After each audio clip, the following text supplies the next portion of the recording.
thinking about it. Like the crickets, like, yeah. Tips for you guys. Please subscribe. That was more serious. Bye.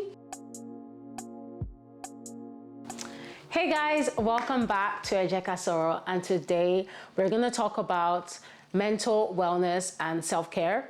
I feel like going into the new year, it's really important for us to make sure that we're really taking care of ourselves this year. And the only reason why I'm saying that is because last year, I feel like I actually spent a lot of time like putting myself first. Not putting myself first as in like, I don't care about you, like it's all about me. No, not that kind of put myself first. It's more of like making sure that you're putting time aside for yourself. I feel like whenever like we go into the New Year's, like there's just so many things happen, life happens. And when that happens, sometimes you forget to actually take time, take a breath and think about like, how am I actually feeling emotionally? How am I feeling like mentally? Like, are you actually asking yourself those questions, or are you getting burned out and then finding out that you're getting triggered by little things that is happening around you, or all of a sudden somebody's breathing is annoying you and every time you see their face, you're just like, oh, you're so annoying, but you don't know why. Or like they've said something to you that's hurt you, but you've not actually taken time to process or ask yourself like, why am I affected by that?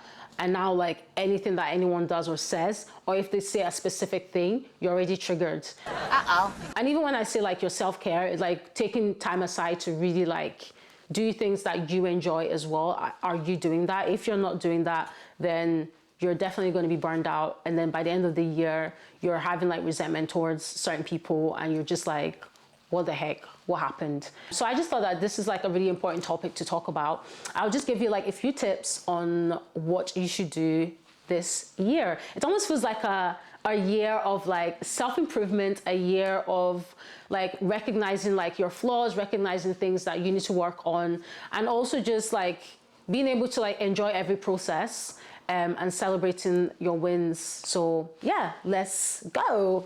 One of the first tips that I would say would be learning to say no. And the reason why I say that is because I feel like a lot of us, or let me just talk about myself because I don't want to put everyone like on one box. I would say for me, I've always struggled to say no to people. I don't know how to say that. I don't know how to like not commit to things that I know myself that I can't do. I can't put my 100% into. I feel like when someone asks you to do something, you need to ask yourself, can I actually do it? Can I achieve this thing that this person has told me to do? Yeah, no. And when I do say yes to it, am I going to put 100% in, or am I going to put 5%, or am I going to put 50%, or you're just going to put like half of your best? It's not really going to be like your best work. I think we need to learn to say no to things like for ourselves, because you're going to burn yourself out. When you're saying yes to every single person, you become that yes man. Everyone's going to rely on you. And when you don't come through, it's not going to look bad. And they're going to be like, oh, Annie, like, what the heck? Like you said you were going to do this thing and you've not done it. How do you then feel? You start feeling like rubbish about yourself. You start feeling like, oh my gosh, I didn't do this. And then just starts to become like a whole thing where people are saying things about you, and then you're wondering like, what have I done wrong? It's because you're saying yes to things that you know yourself that you can't achieve. You need to learn to say no. Don't be saying no to every single thing, because then like what, like you can clearly do, are you just being lazy? You just say no. But you need to learn to say no when you know yourself that you cannot commit to it. When you commit to something, you're telling someone that this is like I'm gonna do it, like I'm gonna put my all into it.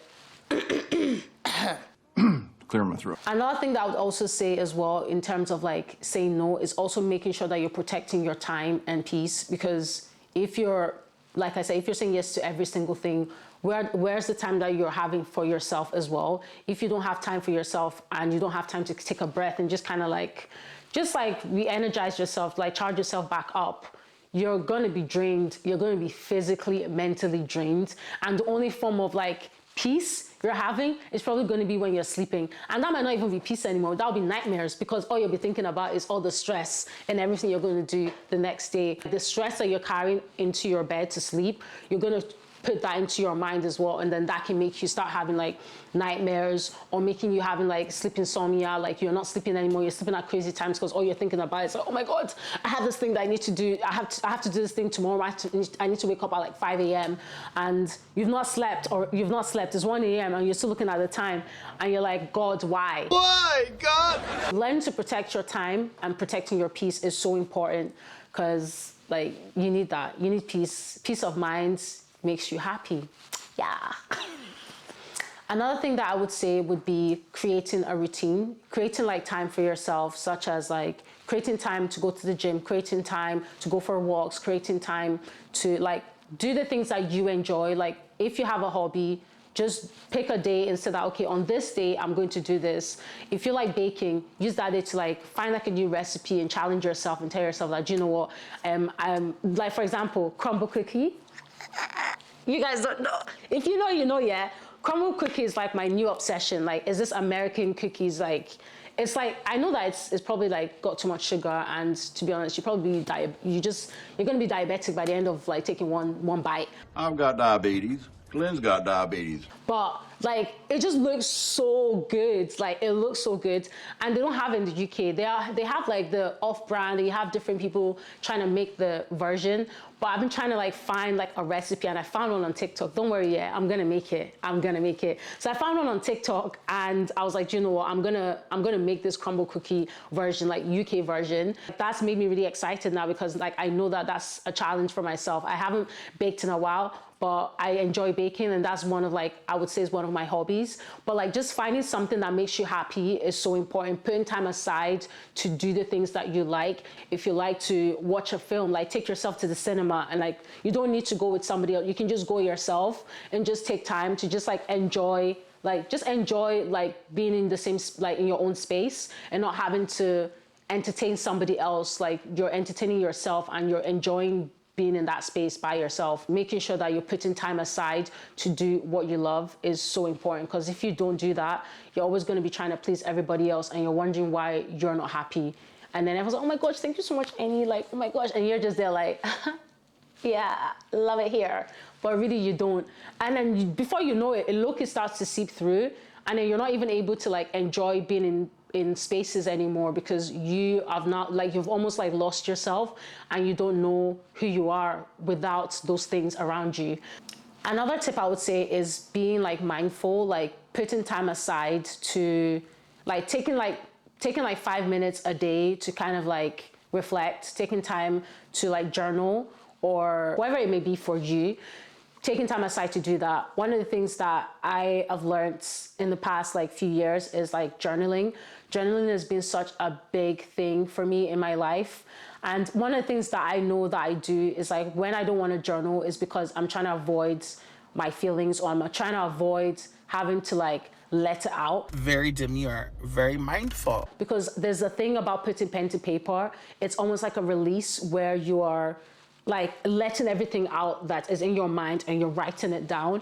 And I don't know what it does, but it just makes me feel like there's a weight over my shoulder, like that weight that I've been carrying for like weeks is now finally gone, and I can kind of like process my emotions better. I'm able to process like how I'm feeling like about that situation better. But when I don't do that, it's only because I'm avoiding, or I'm just being lazy and I don't want to talk about it. But then when you don't want to talk about it, everyone else is gonna know that something is off. It's very important, just 5 minutes. If you can't do 10, or you know that, oh, I've got work, just take time to just write something. Like if you've never journaled, consider, like try doing that and see how you feel.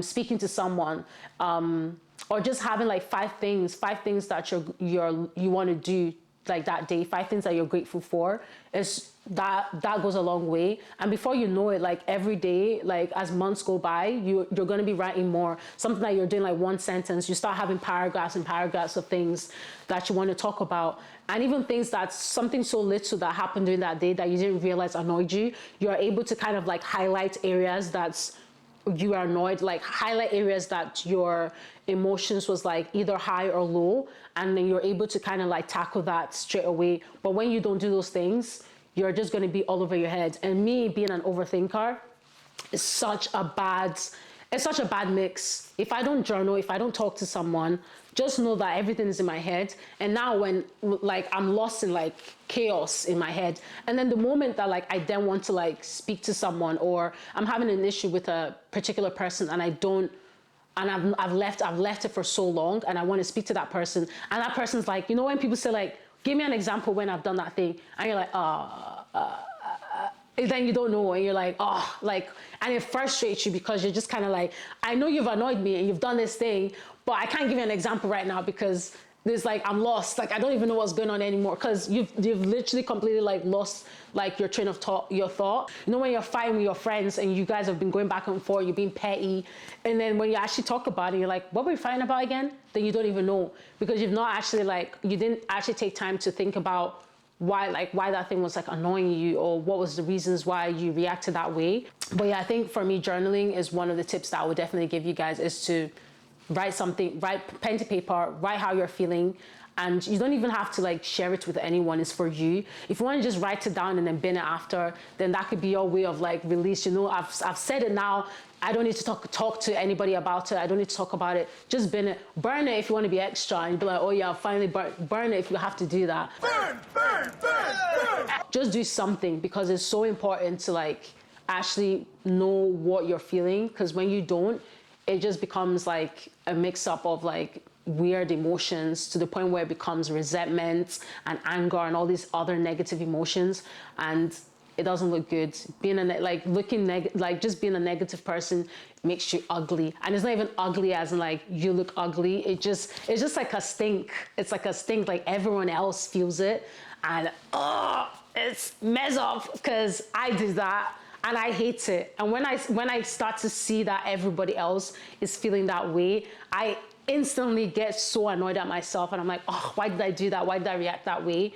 But you need to kind of like be aware of like your emotions and even your surroundings as well, and how that affects other people. Because if you're not taking care of yourself mentally, it's gonna seep through, and everyone else is gonna feel it as well.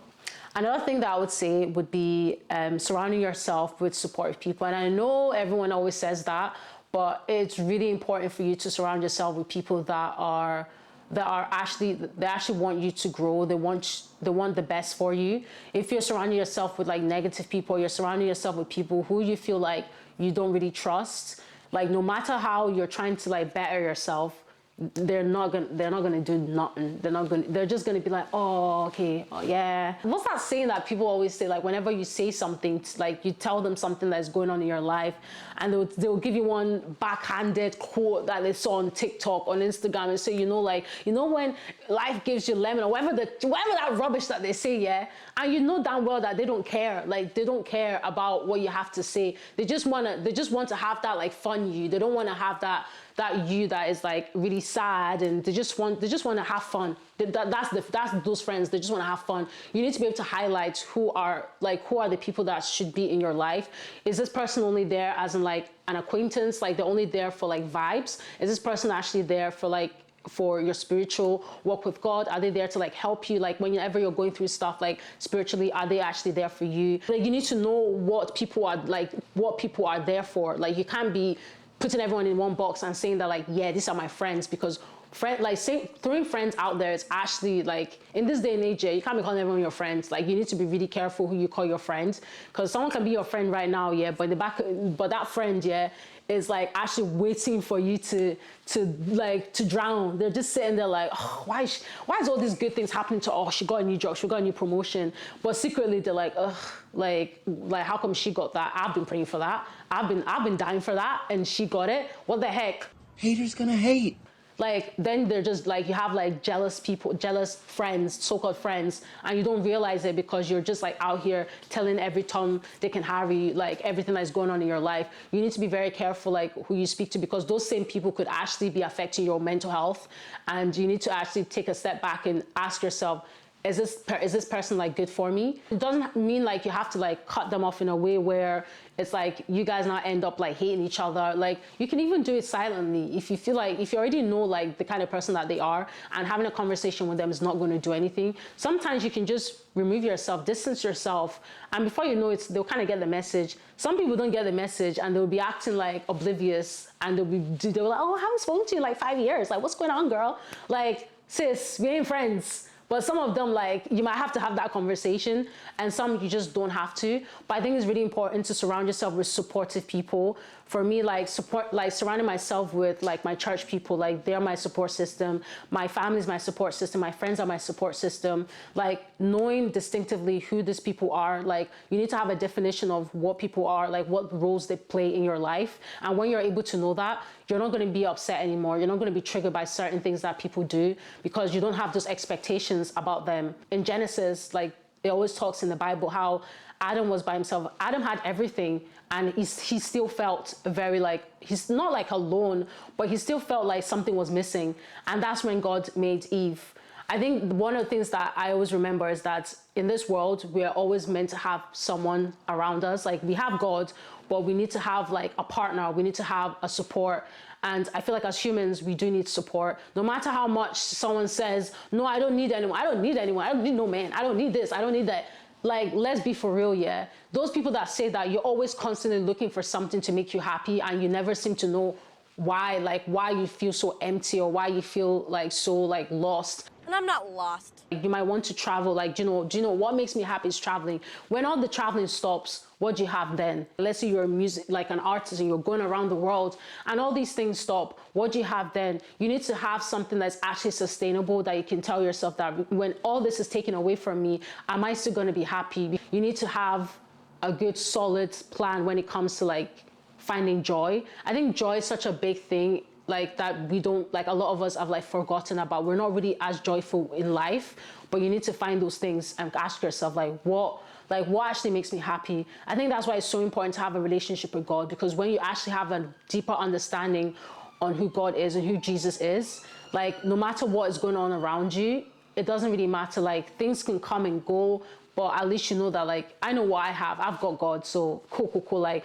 people, you could be literally, the house could be burning down, but that's a bit dramatic. But like, you know, the house could be burning down and you're just kind of like, God's got me. I'm trying to be there. I'm not saying that I'm there, because before you guys start thinking that, oh yeah, so if I burn your house right now, you're going to be happy. Yeah. No, I'm not saying that. Don't come and burn my house. Okay. Calm down, relax. I'm just saying that like when things are happening, like when so many negative things are going on around the world, like around my life, you need to find joy. You need to be able to find something that still kind of puts you in that like still mind, where your mind is not going like round and round in circles. I think it's very important to have like a support system, to have someone, at least have one person that you know that you can trust.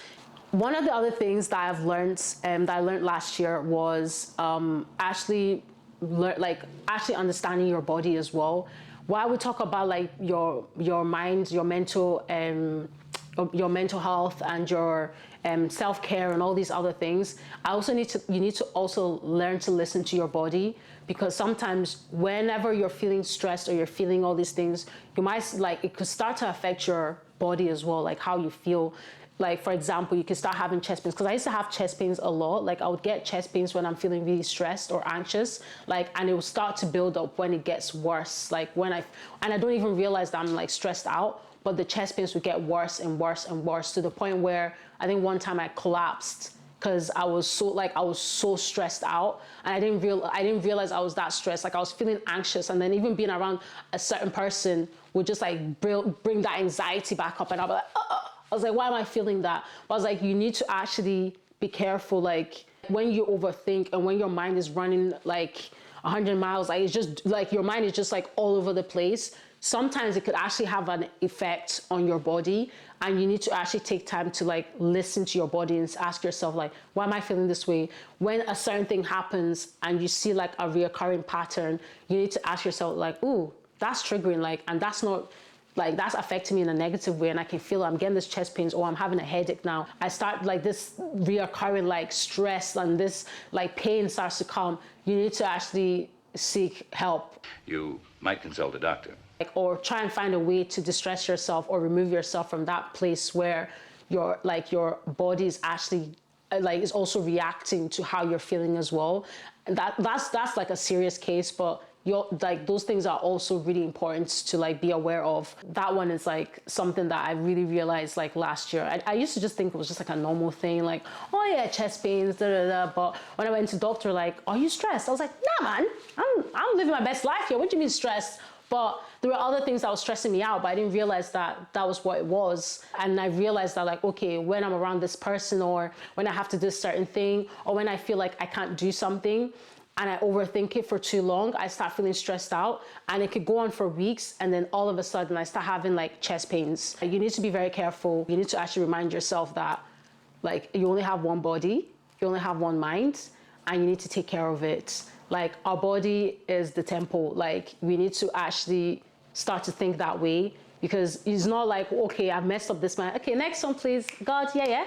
Bring me another body, yeah? I need another one. Another one. You only have one body, you only have one life, so you need to like make the most of it and take care of it really well. The last one I'll give you guys is also celebrating like the small wins. I know I've talked about it before, but I think it's just so important that we need to learn to celebrate the little things that we've done. Like celebrating that, like, okay, today I made that cookie. Like, yes, I did that. Like, I don't know, like just those little celebrations, like it just makes you, like, it just brightens up your day. And at least you can go to bed and say like, oh yeah, I really made that. Oh, I didn't like the way it tasted, but like, I know what to change for next time. It just kind of gives you like a way to kind of like just kind of see like your progress and tell yourself that, okay, if I can do this, I've achieved this thing, that means I can achieve that now, and I can achieve this, and I can achieve that. You need to just celebrate your small wins. Like the big ones are really good, but one thing I keep drilling, that I've been drilling for the past few episodes, is celebrating small wins. It gives you a better like headspace to like the way you view life in general. Even if everything else in that whole day goes bad, at least you can say, yeah, but like I did this thing today and I've been putting it off for weeks and I finally did it. So I'm happy about that. I win! Tomorrow's gonna come, so I'll be able to tackle the next thing the next day. So I think that's one of the like all the tips that I'll give you guys for today. Just remember that your mind, your body, your soul is very important, and we need to learn to take care of it. We need to actually learn to love ourselves more, and just be happy and just learn to be grateful for things. I hope you guys enjoyed it. It's not as like banterous as before, but like, don't worry, I'm coming. But I just thought like it was really important to like have these conversations, because I feel like we don't really talk about it a lot. But yeah, I'll see you guys in the next episode. Bye.